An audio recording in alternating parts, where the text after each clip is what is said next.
Newman's been pretty much awful for the better part of 2 seasons now. And there's still a part of me that just won't let go of this guy, and I'm not sure why. Good morning to you. Good Friday morning. I'm Dejan Kovacevic of DK Pittsburgh Sports.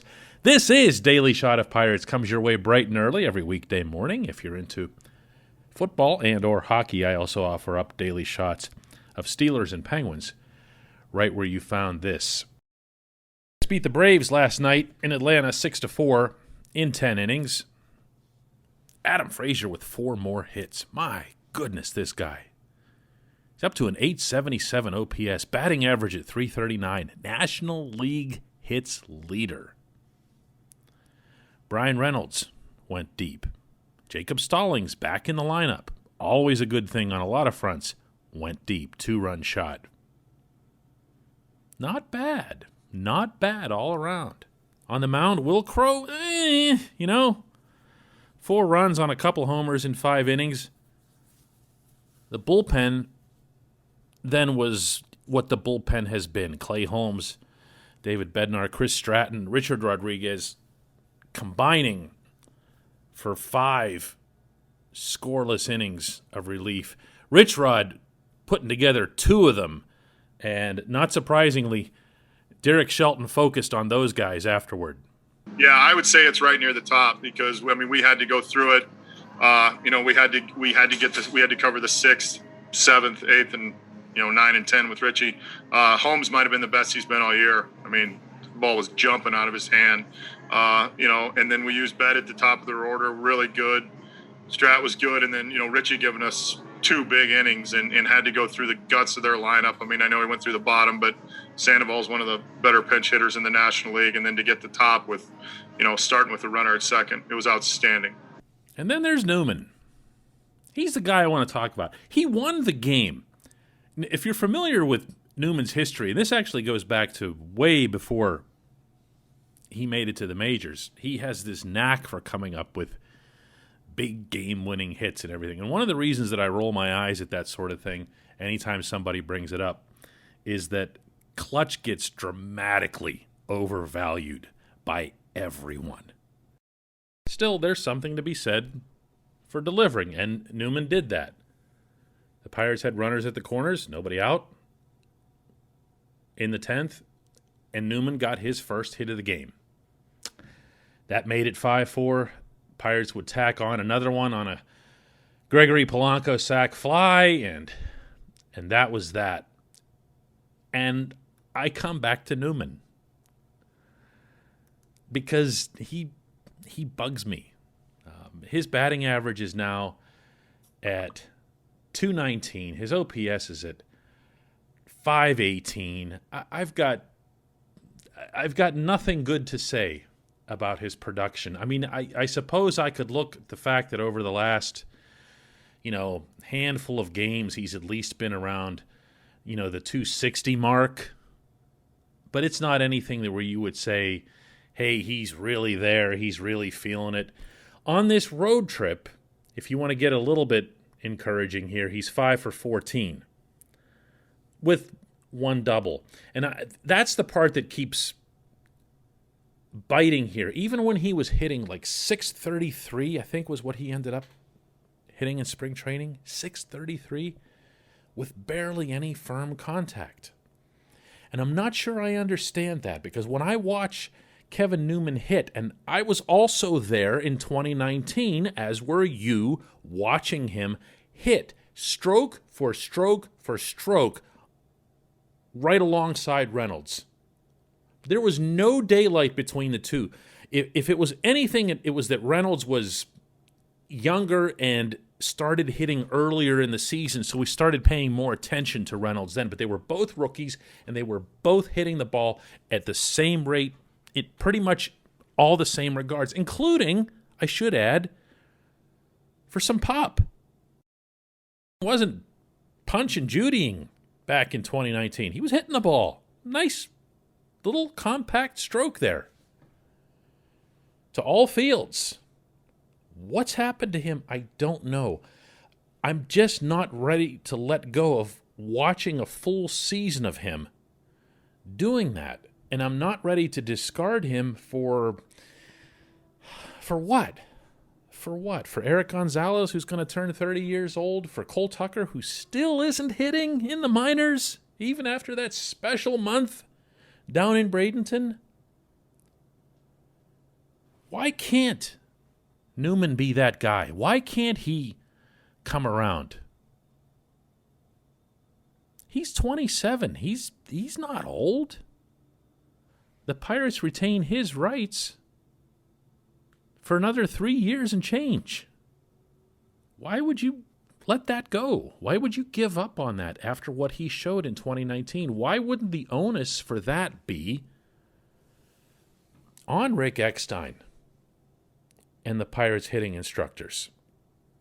I don't like doing that just when somebody's going bad, because if I mention Rick Eckstein's name every time somebody's struggling, and I don't mention Rick Eckstein's name with Adam Frazier, who had never found consistency in his career up until the past couple of months, that's not fair.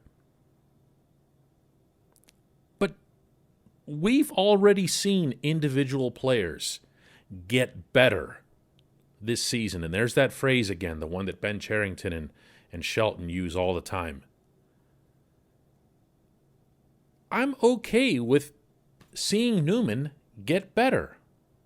They might not have a choice but for Newman to get better. Let's not forget that either. Frazier might not be here.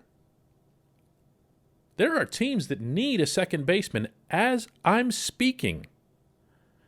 And there are exactly 29 other teams in baseball looking for offense in a year where almost nobody is producing any. And this guy has more hits than anyone in his league. There's a really good chance, you would think, that someone will give Cherington the price that he's seeking. And if that happens, now look at your middle infield. And I don't want to hear about Nick Gonzalez in A-ball. That's not stuff that enters the discussion for me when it comes to Pittsburgh. You don't leave a spot just sitting there vacant waiting on a prospect. Or Leover Peguero or anybody else that's down there. You have to deal with what's here. The Pittsburgh Pirates aren't going to go on hiatus until those prospects arrive. You still have to compete. You still have to get better. Individually and collectively. Newman can be a part of that. Newman plays both short and second. Some would argue he's always been better suited to second because of his limited range. Fine. But he's got to heal up. He's got to heal up. Knowing this kid, he comes across as outwardly confident, but at the same time, there's a little bit of a hesitation there before crossing the line into like Reynolds level confidence. Reynolds he just knows he's good, and he has no issue with saying it. Not crowing, not being cocky or anything like that, but when he was getting ready for spring training, he was the one saying, I'm not worried about anything that happened in 2020. I know who I am. And you don't get that same vibe from Newman. But there's something to be said here. I'm looking over the month of May here while I'm speaking to you, and I see that he's at 235. I mean, that's at least up from 205 in April. So, yeah, we can look at this road trip. 5 for 14. 2 hits in each of the 2 games in St. Louis and the one big one last night. He also had a couple of hits in the second game of the San Francisco series. Maybe it's something. Maybe it isn't. I don't know. I'm just not ready to pull the plug on you guys. All I'm saying. When we come back, just one question.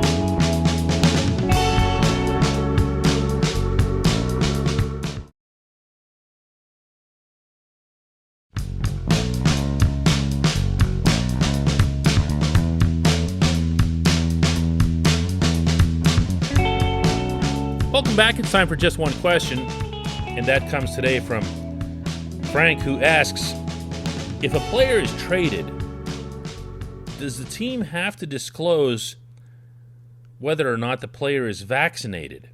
If a trade brings the team below the 85% threshold, do they have to go back to more restrictive measures? Before I answer, ESPN's Jesse Rogers, one of their baseball writers, had a terrific piece up yesterday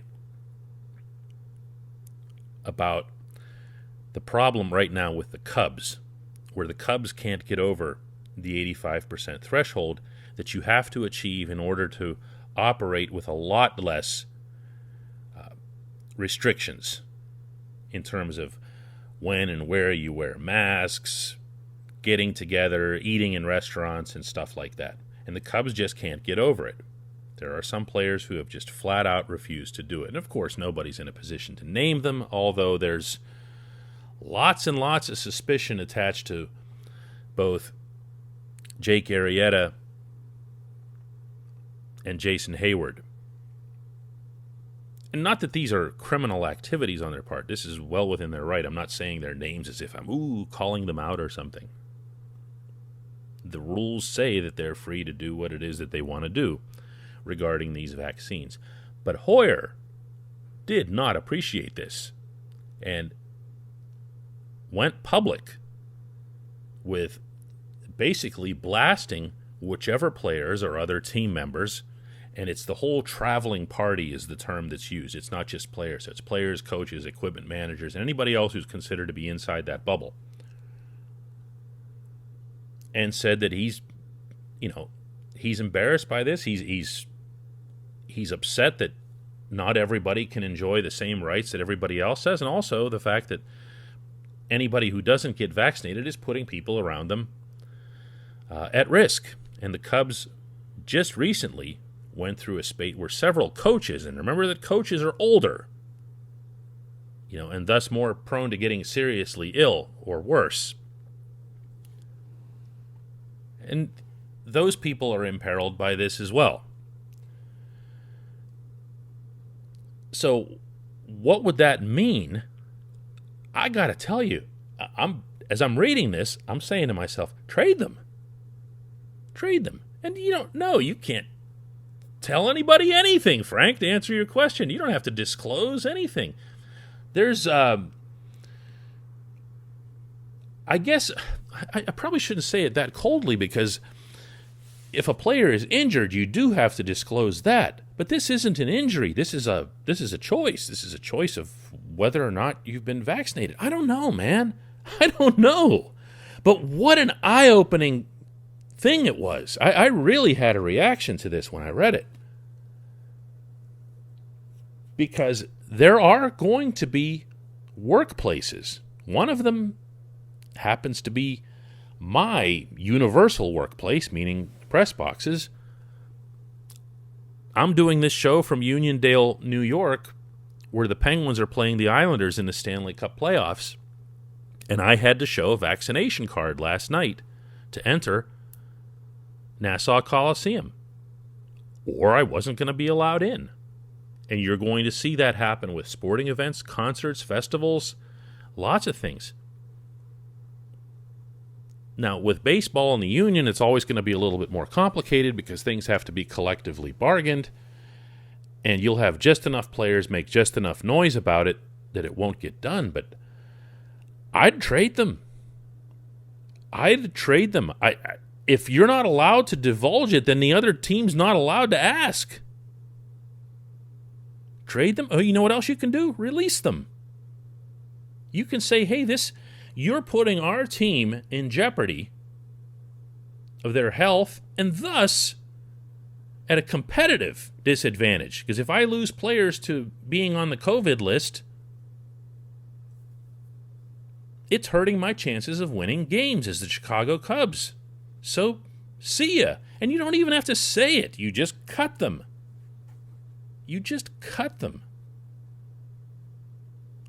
I'm telling you, this Cubs thing is just the beginning on this discussion. I don't know of any other teams or many that have this problem, but there's probably going to be more than one that does. I know the Pirates are not one of them, by the way. Ben Charrington said that the Pirates are way through the 85% threshold. I should have probably mentioned that up front. But yeah, this is something. It's probably going to be more of something in the very near future. I appreciate the question, Frank. I'm glad you brought it up. I appreciate everyone listening to Daily Shot of Pirates all week long, and we'll be back with a new one Monday morning.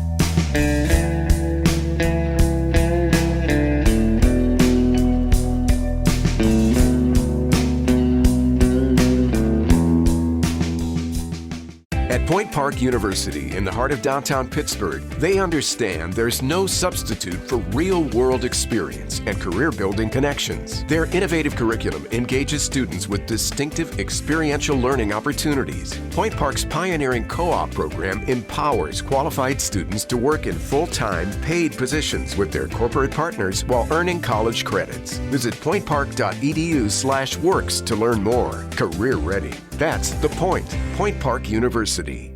Your front door, your car, your gym locker, your gun. Safety is a habit. Learn more about how to keep guns safe and secure. Visit projectchildsafe.org.